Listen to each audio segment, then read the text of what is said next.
What's up, guys? Justin from Fix My PEV. I've had a lot of people asking me how to take their controller modules out of their Onewheel GTs, and I want to show you guys how to do that today. I'm going to be working on some controllers for some people. They're going to be sending them in to me. I don't need the whole board, so I'm going to go ahead and tell you guys how to take your controller module out of your GT.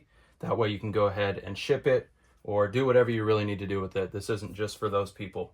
So today I'm going to be showing you the process using only hand tools, because I just want you to be able to follow along in a steady pace. I'm not going to be speeding the video up or anything like that. I'm just going to show you in real time, of course with some dialogue in between, to kind of point things out that might be helpful to you as you're going through the process. But I want you to be able to grasp how long this is going to take, the skill level required, and what tools you're going to need. So that actually is a perfect segue into this. First thing we're going to need is a TP25 bit. You can get by with a T25 bit. I prefer to use the exact size TP25. You'll see there's actually a specific section where using this becomes a bit more convenient than using a T25. If you have some aftermarket screws, sometimes those ones are T25, the TP25 won't work, but yeah, TP25 or T25. You will also need a TS20, which is a 5-point security bit. You can actually see here that there is a hole in the center, and that is the security aspect of it, but we also have the 5 points on there. This is going to allow us to get inside of the controller module. It's going to allow us to take the lid off. This is the same thing that's used for the battery box as well. We're also going to need to disconnect the foot pad and motor connectors. If you can't do it by hand, then you can use a pair of long nose pliers. Don't squeeze too hard because you don't want to break the plastic. It can be brittle, especially that motor connector. Clearly, Future Motion sells replacements of those because they get broken. I have yet to break one. Just be patient and be gentle. So I'm going to go ahead and get right into the process. I have a little bit screwdriver that I got, a nice Craftsman one. This is going to help me swap out my bits quickly. First thing you want to do is go ahead and make sure that you take off any fender or fender delete that you might have. And I like to keep my screws organized. Every time I disassemble a board, I always put the screws in the same compartments in this little container I have. I got these on Amazon as well. We can set our fender aside. I only had to take 2 screws off because I have split fenders. If you have a complete fender or fender delete or whatever you might have, make sure to take all the screws necessary off to get it off. Next thing I'm going to do is I'm going to skip these screws for now, and I'm going to flip the board over. And I'm going to go ahead and focus on these 4 screws. Just a word of advice here, these should be short screws. You don't want to put long screws in here. I think the front's not as bad, but in the back, if you put longer screws, they can actually mar the plastic on the outside of the battery enclosure. Probably not going to penetrate like we saw in the XR, but it's just a good idea to use the appropriate size screws whenever possible. Get these 2 front ones out.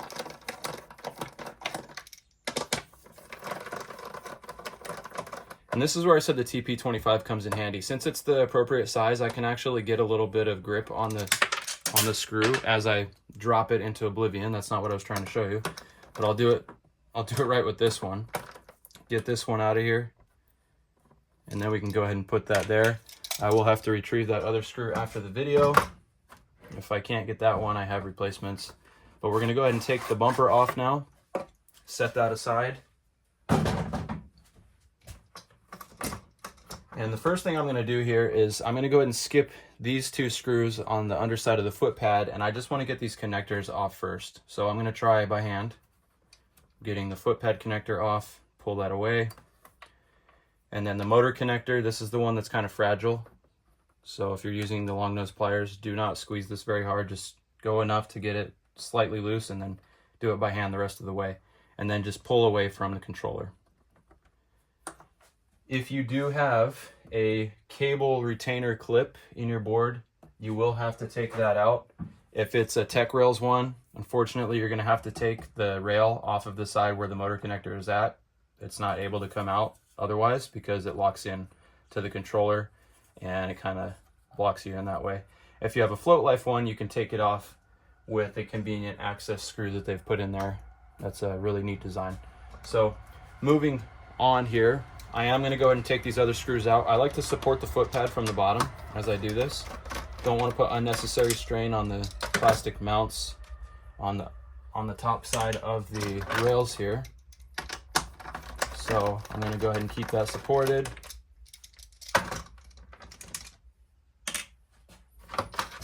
And then I'm going to go ahead and flip the board over again. I'm not going to lift by the foot pad necessarily. I'm just going to rotate it. Don't want to put any strain on these two areas. That's what I was talking about earlier. So that's the next part I'm going to get to. Take these two screws out. And since our foot pad is already disconnected on the bottom, we can go ahead and just lift it right off of there. Next, we're going to swap our bit from our TP25 or T25 to the TS20, the 5-point security bit. And we're just going to take all of these screws out. So there's 1, 2, 3, 4, 5, 6, 7, 8, 9, 10. We're going to take all those out right now. And again, I'm not using power tools here, so you're just going to have to bear with me on this. But this just gives you an opportunity to be patient and to learn as we go here. Plus, I have to sit through it, so if I was to fast forward it, then even though I love you guys, you would be benefiting a little too much from this. And I just want you to be able to sit with me through this. And this is also ASMR for some, who knows? So I'll just finish this up for us.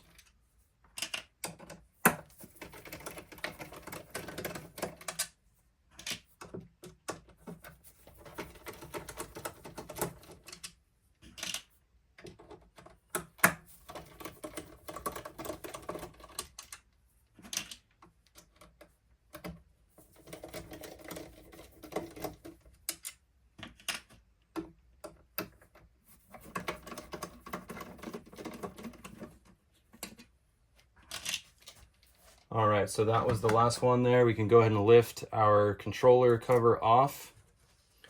Keep in mind, if you have the stock gasket, which I don't, I actually have the nice printed gasket from the Float Life. If you have the stock gasket, sometimes it'll try to stick to the underside of that controller cover. And if that's the case, when you're taking it apart with the lid still on there, try to use something thin. We get all these Float Life cards with a lot of the little packets that they send out. So sometimes as I'm lifting the lid, I will kind of run this through to create some separation between the lid and the gasket. Unfortunately, sometimes the gasket is a little stretched out, or kind of, what's the word I'm looking for? It's kind of expanded. And that's, I believe, by design. But at the same time, that can cause an issue with disassembly and reassembly. A lot of the time you're able to kind of get it back in there when you put the lid on. Like, you just line it up as well as you can. If it's hanging out on the outside, that's okay, because you can put the lid down and kind of push it in.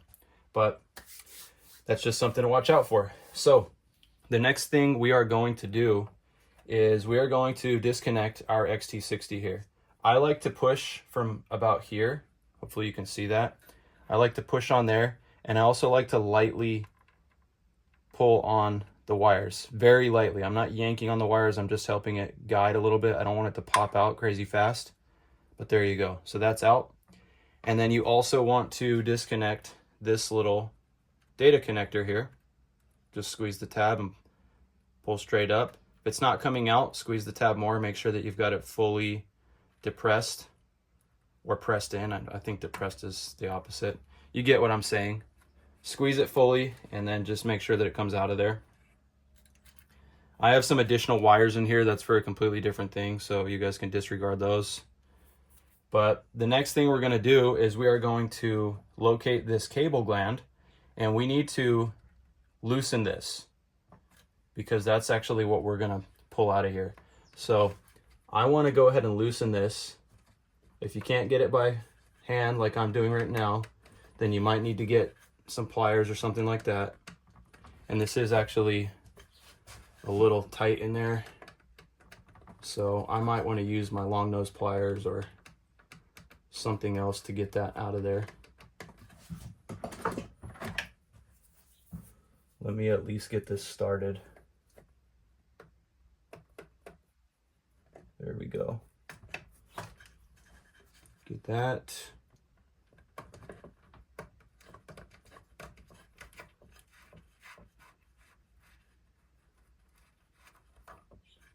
Now I'm taking that off because this other part here, I'm gonna have to turn this other plastic nut type of thing that's on there, and I don't want that to spin my entire harness. If we take this off first, that creates a little bit of a looser fit. Let me see if I can prop this up for you guys too. I want you to be able to see as well as possible here.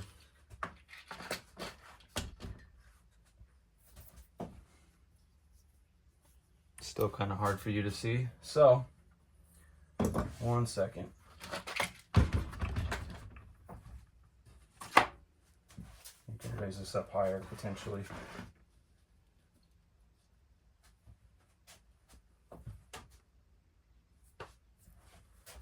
That might be better, it might not be better, but basically there's a plastic nut here that we need to get to. And we need to go lefty-loosey. So I'm just going to try to get this in here and start to turn that.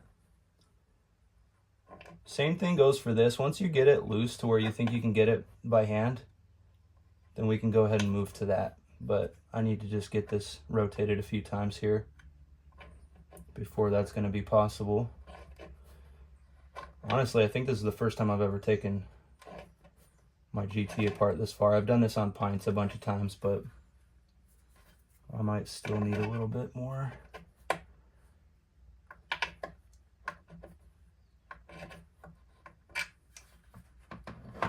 There we go. So lefty-loosey, just keep rotating it that way until it comes completely free.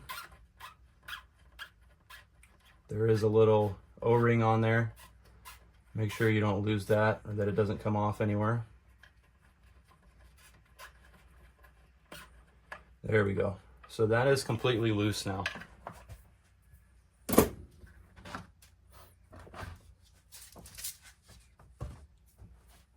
What I'm going to go ahead and do next is I'm going to go back to my TP25 and I'm going to take these 4 screws out.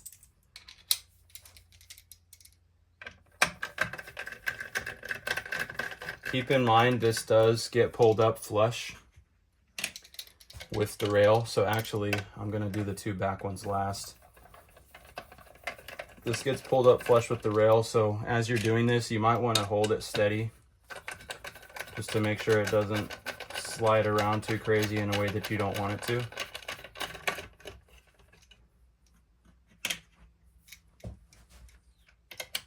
Especially for this last one. So I'm holding that because I don't want it to go anywhere until I want it to go anywhere. Get that last screw out of the way. And now I'm going to go ahead and take this and I'm just going to pull it forward. At the same time, I'm going to route these cables, these wires from the harness through the hole that's there. Make sure you don't get snagged on your power button or anything like that. And we can go ahead and pull that the rest of the way out. So that is completely out. You can go ahead and set the main part of your GT aside now. And this is ultimately what you want to have if you are going to be shipping this. So the only other thing you're going to need to do is go ahead and put your lid back on. If you want to stuff something, not like this towel, I wouldn't say stuff this towel in here or anything, but if you want to maybe take something and plug this up a little bit, you totally can. If you're going to be wrapping it up for shipping inside a box that doesn't have any possibility of contamination or anything getting inside of the box, then you might not have to cover that up. But you do want to go ahead and put your lid back on for shipment. And you don't need to put every screw back in. If you want to, that's fine.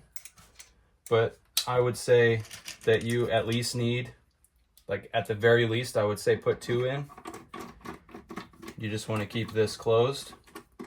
So I'm putting 1 in there and I'm putting another in diagonally up here. So that's at the very least. Put 2 across from each other in to keep the lid on, and that way this thing can be packed up in a box, wrapped up. Keep this thing protected with some bubble wrap or some paper stuffed in there, whatever you might need to do. I'm the type of person who would probably put all of my screws in just because I want maximum protection from anything that might happen. I don't know if UPS or FedEx or USPS are going to drop my box in a lake, or you never know what's going to happen. So I would probably seal this up completely with all the screws, and then I'd probably take something, I don't know, like even a little plastic bag like this, crumple it up and just put it in here to cover that hole. Or put a piece of tape, actually. A piece of tape would be better because it's kind of flat on the outside. Slap that right over and you're good to go. If you have any questions or need more clarity on something that I outlined in this video, please let me know. But it's fairly easy, and you could see I did it with a few tools, and it only took, I don't know, if I wasn't talking, it'd probably take 10 minutes or less. Yeah, that's all there is to it.